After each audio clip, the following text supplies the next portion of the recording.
पश्चिम बंगाल के new Jalpaiguri station के पास जो आज रेल हादसा हुआ, यह अपने आप में पूरे देश को झकझोरने के लिए काफी है। कंचनजंगा एक्सप्रेस पूरी स्पीड में आ रही थी और एक मालगाड़ी ने पीछे से टक्कर मारी। रेल हादसे में ट्रेन के 2 डब्बे पटरे से उतर गए। 9 से ज्यादा लोगों की जान जा चुकी है। अभी तक अपुष्ट लोगों के आधार पर यह बताया जा रहा है कि 15 से ज्यादा लोगों की जान जा चुकी है। 50 से ज्यादा लोग गंभीर रूप से घायल हैं। और हम आपको यह बता दें कि जिस तरीके से यह हादसा हुआ, यह अपने आप में कई तरह के सवाल खड़े करता है। अभी हम आपको कुछ तस्वीरें दिखाने जा रहे हैं इस हादसे की, जो आपको बताएंगी कि आखिरकार यह हादसा क्यों होना चाहिए था। कंचनजंगा एक्सप्रेस की भिड़ंत के बाद वहां पर चारों तरफ चीख पुकार मची। ट्रेन के डब्बे हवा में ऐसे लहरा रहे थे मानो ताश के पत्ते किसी तूफान में उलझते हुए दिखाई दे रहे थे। इस पूरे मौके पर घटनास्थल पर पहुंचे रेल मंत्री अश्विनी वैष्णव और उसके बाद उन्होंने वहां पर एक्स ग्रेशिया अमाउंट भी जारी किया। कहा कि 10 लाख रुपए प्रति मृत व्यक्ति को मिलेगा। जो घायल हैं उन्हें 50,000 रुपए और उसके साथ साथ अन्य बातें उन्होंने सामने रखी हैं। लेकिन यह हादसा हुआ कैसे, यह अपने आप में बहुत महत्वपूर्ण है। रेलवे बोर्ड के चेयरमैन जया वर्मा सिन्हा ने बताया है कि मालगाड़ी का ड्राइवर जो लोको पायलट है, उसने सिग्नल को पूरी तरीके से अनदेखा किया। इस दुर्घटना में ड्राइवर और ट्रेन के गार्ड की मृत्यु हो गई। उन्होंने इस बात की पूरी जानकारी दी कि जो मालगाड़ी थी उसका पायलट, उसका ड्राइवर था, उसने सिग्नल की अनदेखी की है। रेल मंत्री अश्विनी वैष्णव पूरे एक्शन में दिखाई दे रहे हैं। वहां पर उन्होंने पहुंचकर वॉर रूम भी बनाया, तमाम तरह की चीजों का जायजा लिया, जो घायल हैं उनसे मुलाकात की, बातचीत की और उसके साथ साथ इस पूरे हादसे को संभालने की कोशिश की। लेकिन साहब, कुछ बुनियादी सवाल हैं जो आज हमारे रेलवे महकमे के लिए ज्वलंत मुद्दे हैं। हवा में झूलते इन कोच को देखने के बाद मुझे 1 साल पुराने उड़ीसा के ट्रेन हादसे की याद आ रही है। बालासोर याद है आपको, 2023 रेल हादसा। 251 से ज्यादा लोगों की मृत्यु हुई थी और जो स्थिति वहां पर बनती दिखाई दे रही थी, ठीक वही स्थिति 1 साल बाद आज न्यू जलपाईगुड़ी के पास देखने को मिली है। आखिरकार हमारे देश में रेलवे के आवागमन को लेकर इतनी बड़ी लापरवाही कैसे बरती जा सकती है? कैसे कोई ट्रेन का ड्राइवर, कोई ट्रेन का पायलट, लोको पायलट किसी भी सिग्नल की अनदेखी कर सकता है? क्या यह संभव है? तमाम प्रोटोकॉल्स कैसे तोड़े जा सकते हैं? यह लापरवाही क्यों है? हमने आपको उस समय भी समझाने की कोशिश की थी जब बालासोर का हादसा हुआ था। उस वक्त 3 ट्रेनें टकराई थी। कोरोमंडल एक्सप्रेस पटरी पर खड़ी एक मालगाड़ी से भिड़ गई थी और जैसा कि मैंने आपको बताया, 251 से ज्यादा लोगों की हादसे में मृत्यु हुई थी। और मुझे वो तस्वीर याद है साहब, वो तस्वीर जब प्रधानमंत्री नरेंद्र मोदी मौके पर पहुंचे थे और उन्होंने डिब्बों से डिब्बों एक तरह से टकराते हुए देखा था और वहां पर चिंता और दुख उनके चेहरे पर दिखाई दे रहा था और अपने मोबाइल फोन पर वो बात कर रहे थे और स्थिति का जायजा लेकर पूरे स्थिति को समझने की कोशिश कर रहे थे। आज भी यही होता दिखाई दे रहा है। अगर हम मौत का आंकड़ा आपके सामने रखना चाहें तो ये मौत के आंकड़े बहुत हैं, सामने देखिए। लेकिन ये मौत नहीं है साहब, ये परिवार है।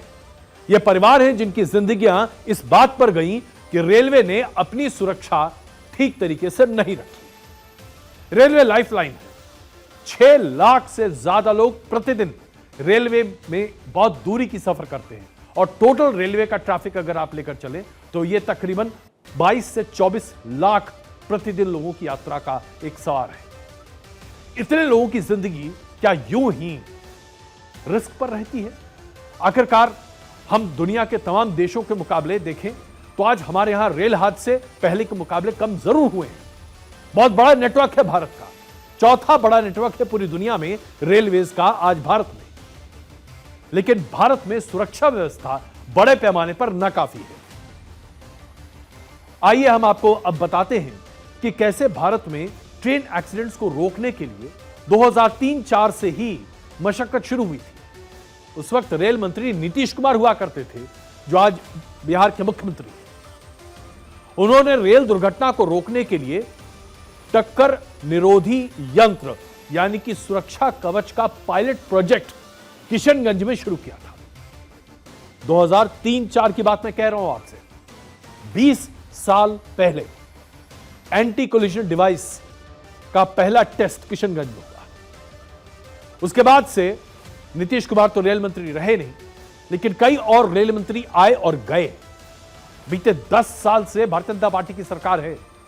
रेल मंत्रालय में अभूतपूर्व बदलाव हुए, ट्रेन हाई स्पीड बनी, हम खुद अपने अब इंजन और बोगी मैन्युफैक्चर बड़े पैमाने पर करने लगे।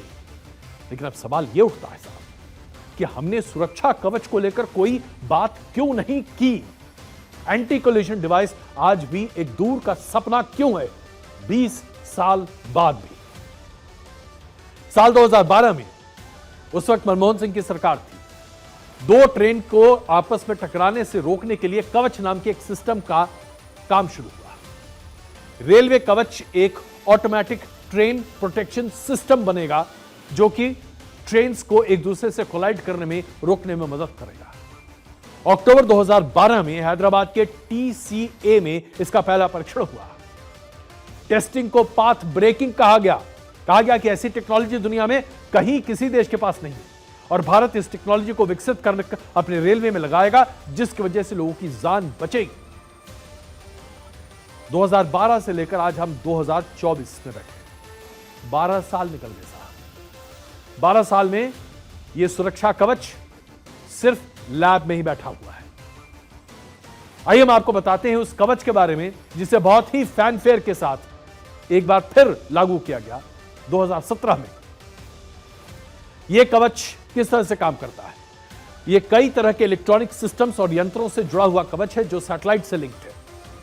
इसके रेडियो फ्रीक्वेंसी और तमाम तरह के यंत्र हैं जो कि एक दूसरे को ट्रैक करते हैं और एक दूसरे के सामने भिड़ने से पहले जो उसकी दूरी है उसको मापा जाता है, आंका जाता है और कांस्टेंट मॉनिटरिंग होती रहती है। इसमें हर तरह के सिस्टम्स और प्रणाली इस्तेमाल किए जाते हैं और अलर्ट होने की स्थिति में सेल्फ ब्रेक लॉकिंग के प्रोविजंस भी बनाए गए थे। यानी कि एक ऐसा सिस्टम जो कि अगर 2 ट्रेन एक दूसरे से भिड़ने की स्थिति में हो तो ऑटोमेटिक ब्रेन्स को इनेबल कर देता है, जो कि आज कई तरह की गाड़ियों में आप देख रहे हैं। जहां हम देखते हैं कि ऑटो ड्रिवन कार्स, आप देखिए कि कैसे गाड़ी की स्पीड अपने आप कम हो जाती है जब सामने कोई और गाड़ी आती है, जैसे आप उसको इस A-ट्रैक टेक्नोलॉजी पर डालते हैं। यही A-ट्रैक टेक्नोलॉजी का इस्तेमाल रेलवेज के लिए भी किया जा रहा था, लेकिन इस पर अभी तक सिर्फ और सिर्फ 1000 किलोमीटर के हिस्से में इस्तेमाल किया गया है। यह देश के तमाम बड़े बड़े सेक्टर्स में नहीं है लागू कवच स्कीम।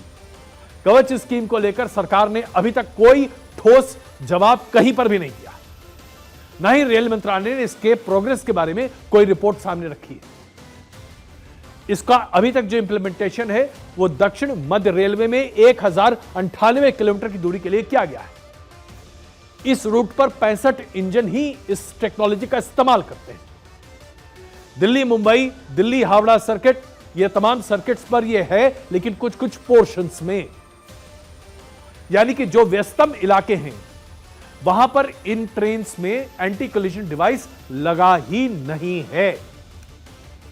जब एंटी कोलिजन डिवाइस नहीं है और ह्यूमन एरर यानी कि ट्रेन के पायलट या फिर जो ड्राइवर्स हैं, सिग्नलिंग का प्रॉब्लम या फिर जो अनमैन्ड क्रॉसिंग्स हैं, इसकी प्रॉब्लम की वजह से देश में ट्रेन के हादसे लगातार बढ़ते रहे हैं।